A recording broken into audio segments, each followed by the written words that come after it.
grabar. Perfecto, gracias, profe. Bueno, hoy vamos a Perfecto. tener una clase muy linda sobre economía naranja. ¿Y qué es la economía naranja? Para todos y todas los y las que hacen arte, aman el arte, les interesa la creatividad, piensan que la creatividad sirve, que vale, que hay que responderla económicamente. Es una clase de economía naranja. ¿Qué es la economía naranja? La economía creativa o industria creativa, el sector de la economía que involucra la generación de las ideas y del conocimiento, que se paga por eso, por las ideas o el conocimiento en forma de objeto de arte o artesanía, o bien cultural, como teatro, como festivales, como cine, o bien como propiedad intelectual, como el diseño de un software, por ejemplo, un software de juegos. Así que vamos a ver un poquito de qué se trata esto, profe. Para eso trabajamos varios textos, entre ellos algunos del Banco Interamericano de Desarrollo, que es especialista en economía naranja. Acá tenemos algunos, tenemos a los cocineros y las cocineras, una persona que hace zancos, una persona que hace juegos, y todos ellos hacen a la economía naranja.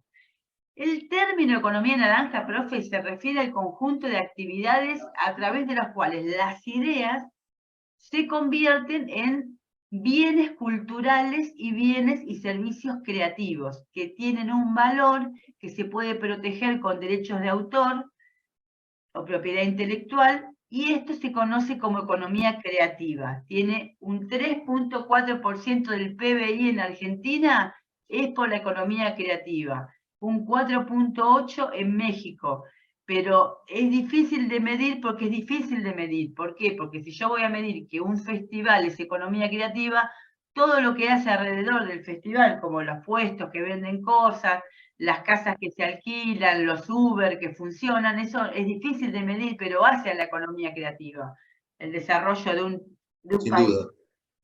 Bueno, a través de los años, diversas organizaciones a nivel mundial utilizaron conceptos que varían ligeramente, pero de las diversas definiciones que hay se pueden obtener 3 elementos en común.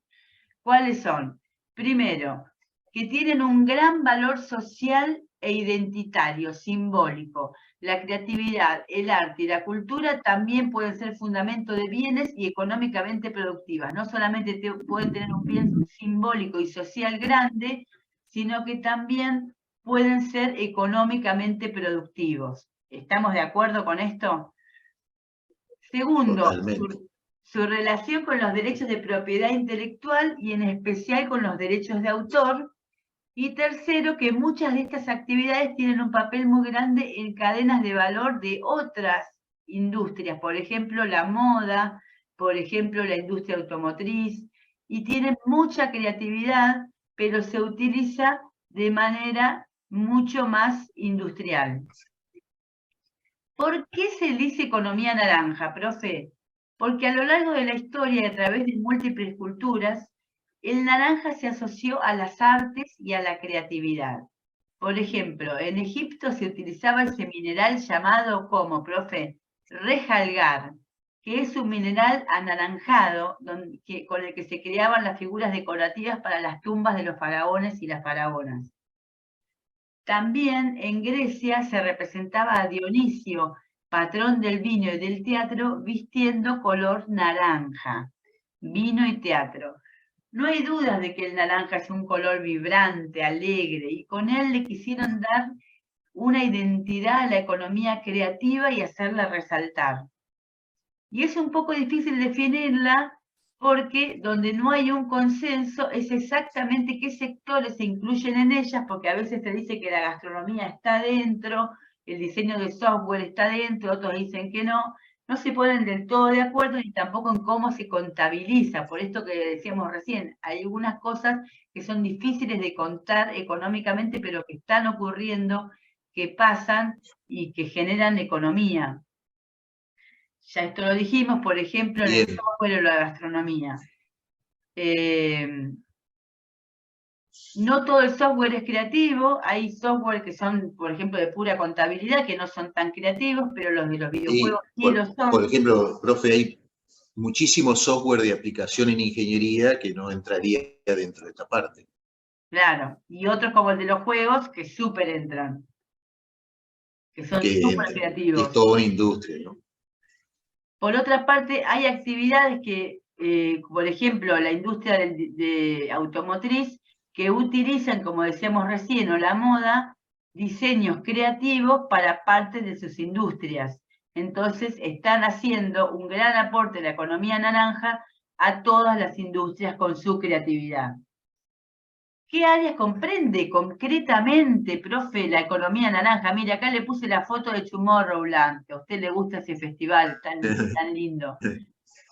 La economía naranja incluye áreas muy variadas que van desde las más tradicionales, como los museos, la arquitectura patrimonial o las artes, hasta los festivales como Tomorrowland, Cosquín, el diseño, el cine, la música o los videojuegos. Es muy amplio. Para entender mejor, veamos sus características principales. Las actividades que hay son 3. Las tradicionales y artísticas, como dijimos, los cuadros, las obras de arte, las pinturas, las obras de teatro, la industria creativa, el cine, el disco, la radio, la novela, la tele, las actividades que brindan apoyo creativo a las industrias tradicionales, como la moda y la industria automotriz, como decíamos recién.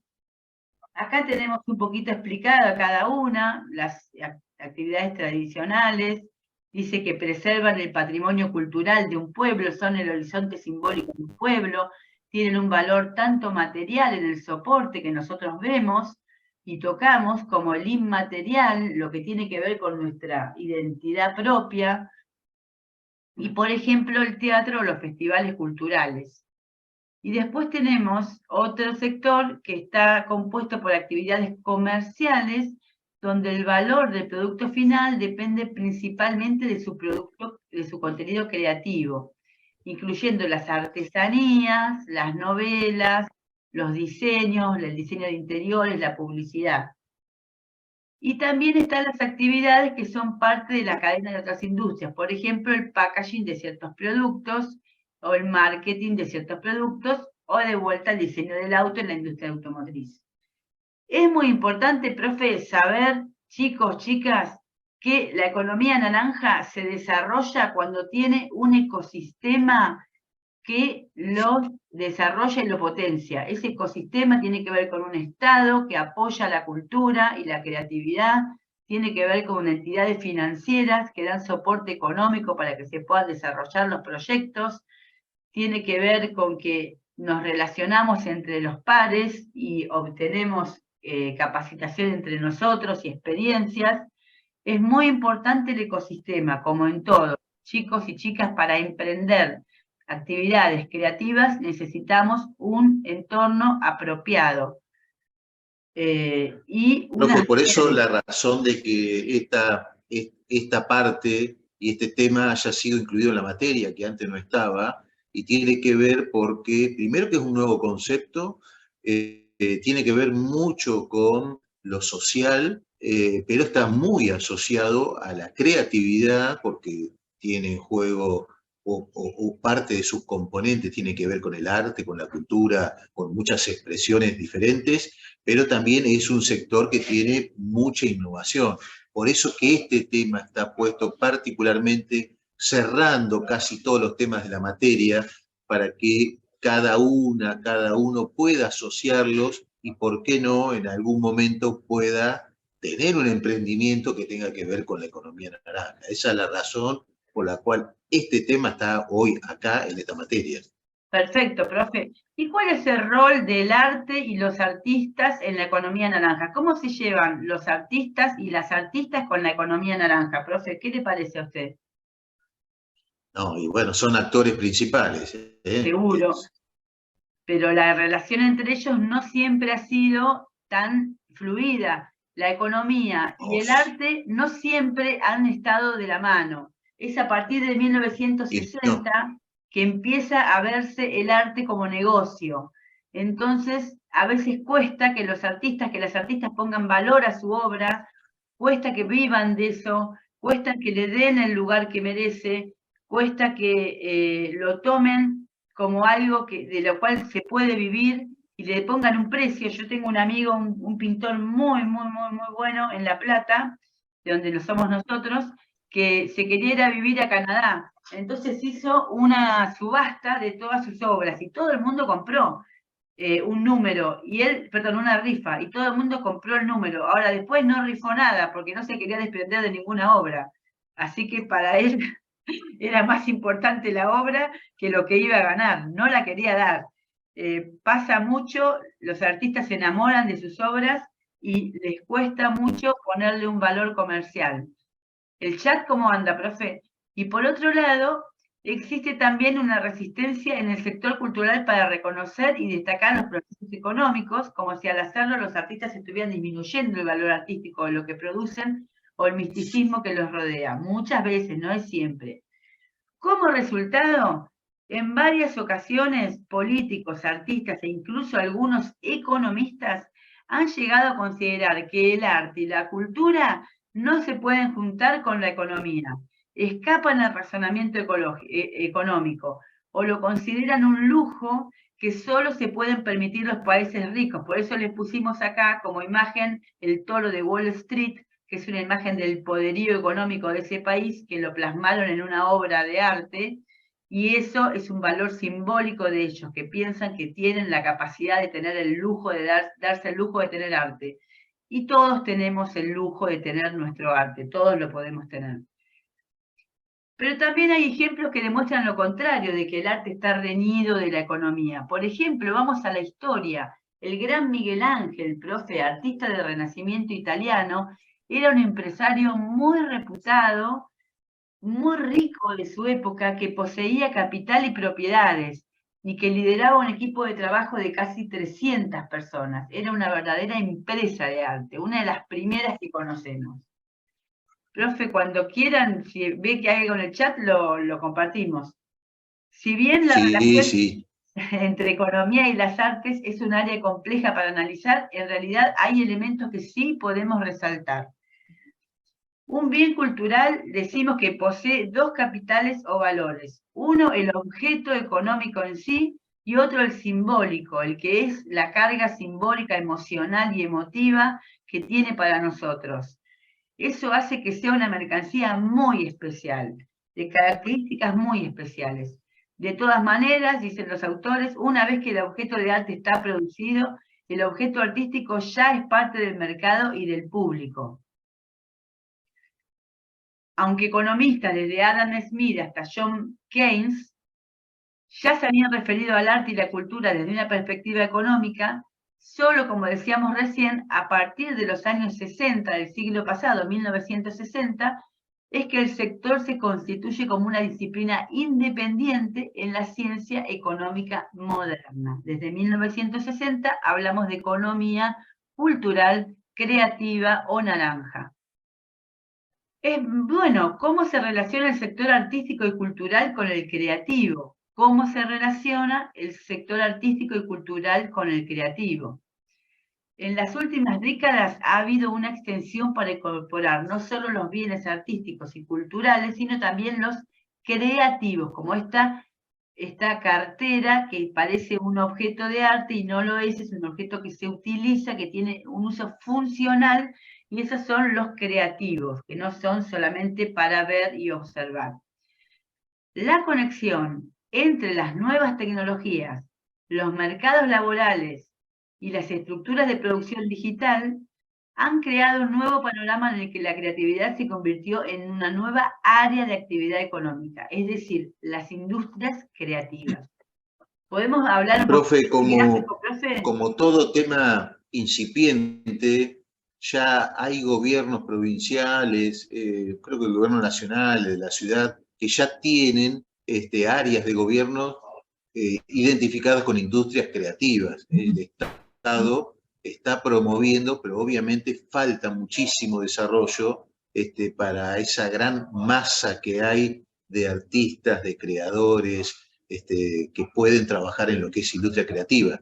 En ese dibujo que usted está presentando está en cierta forma representado la industria creativa en diferentes niveles. Lo que viene de herencia cultural, lo que tiene que ver del arte, lo que tiene que ver con los medios y más abajo las creaciones funcionales. Pero fíjese de dónde arranca, ¿no? Arriba, esa herencia cultural, donde ahí claramente tenemos un bien que es intangible, ¿no?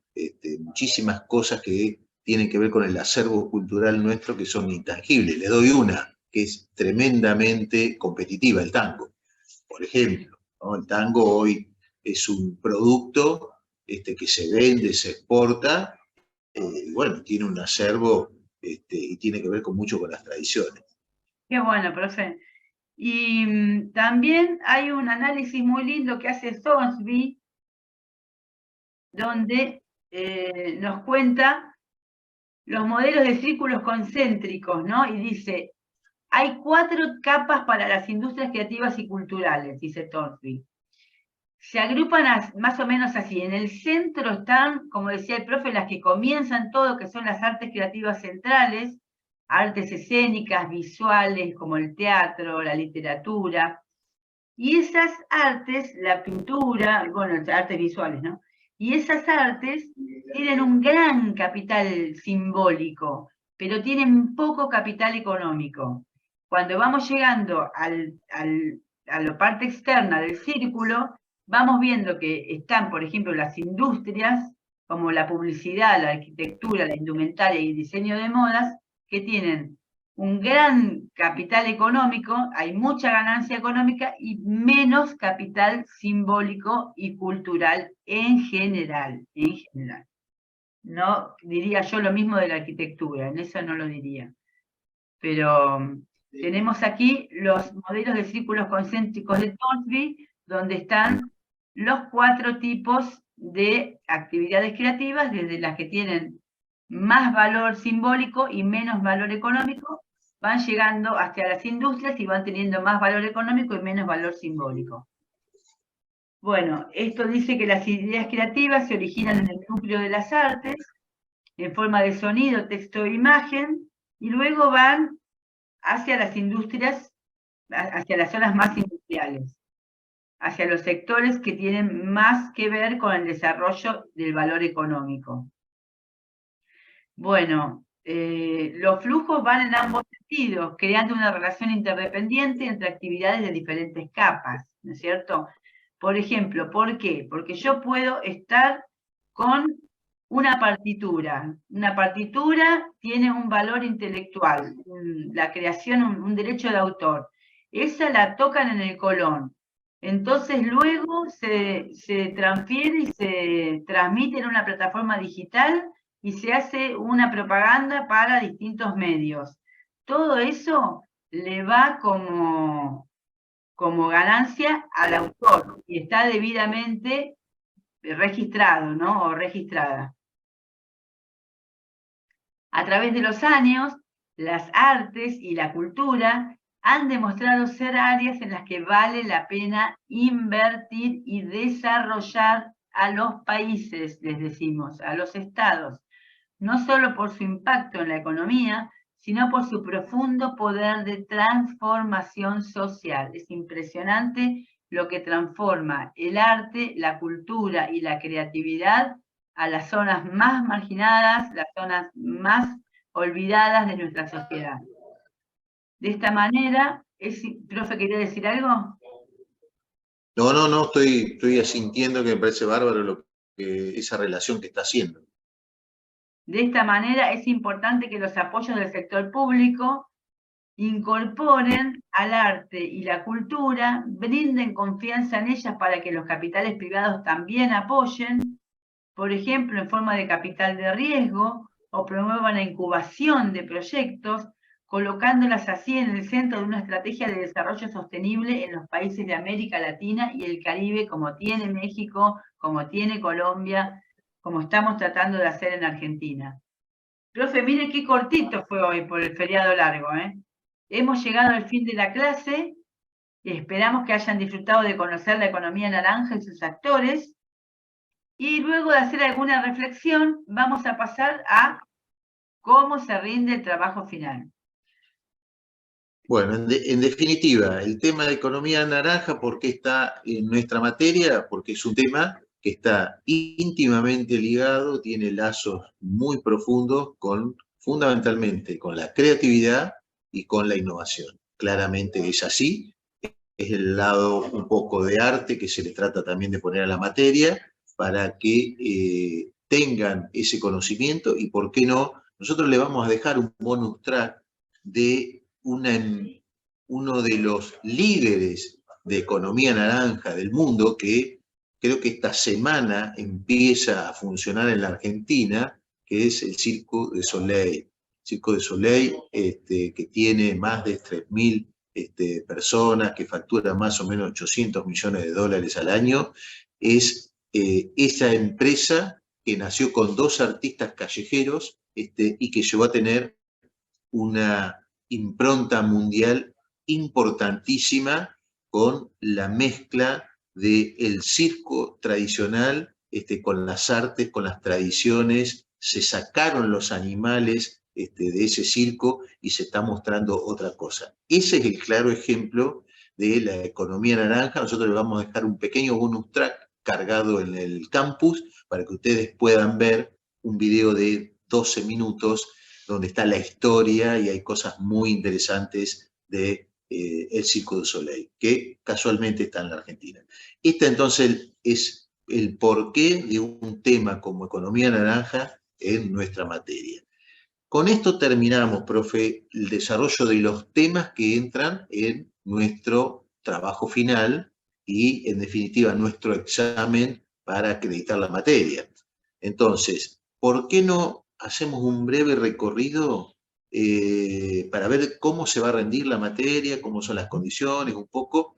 Y si el viernes, tenemos que estar todo el próximo viernes, que empezamos a ajustar los proyectos, les vamos a mostrar los videos que ustedes van a tener que traer, les vamos a mostrar ejemplos de videos que han, pero le vamos a mostrar los 2 ejemplos, los que están bien hechos y los que no están tan bien hechos o que nosotros hemos detectado fallas, todos están bien hechos, pero que le hemos detectado fallas técnicas, que es la que ustedes tienen que tratar de evitar. Así que, si le parece, veamos cómo se rinde el trabajo final, que va a ser el 30 y va a ser el 7 de julio, 30 de julio y 7 de julio, y con esto estaríamos terminando por hoy, profe, ¿le parece? Perfecto, profe. Si los chicos y chicas quieren comentar algo, muy bienvenidos de Economía Naranja y después abrimos las preguntas para el trabajo final. Ahí les dejo para que pasen el presente, recuerden no compartirlo, porque se nos quedan afuera los que están viniendo hoy.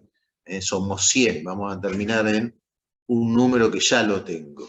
102 somos. Bien, 102. En 600 termino. Bueno, adelante, entonces, ¿cómo se rinde?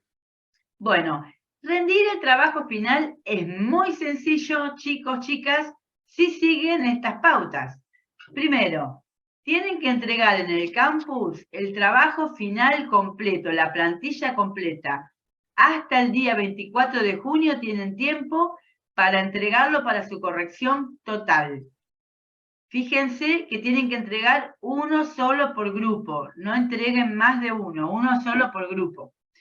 Segundo, tienen que conocer el trabajo final y sus herramientas, el árbol de problemas, el árbol de objetivos, el mapa de empatía, la mejora. Le vamos a dar mucha importancia a la mejora porque es donde ustedes ponen su creatividad y la técnica creativa que utilizaron. Le vamos a preguntar seguramente que nos cuenten qué técnica fue, cómo la utilizaron, el modelo Canvas y el pitch del proyecto.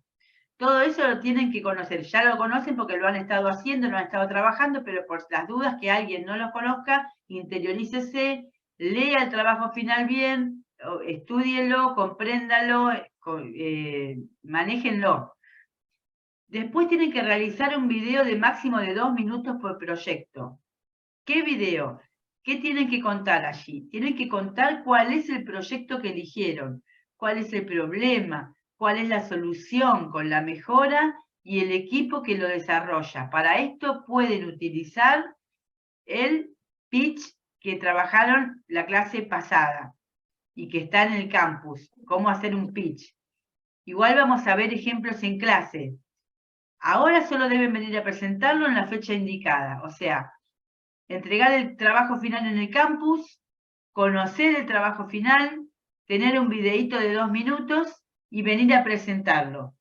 Fechas, grupos del 1 al 25, el viernes 30 de junio, presencial.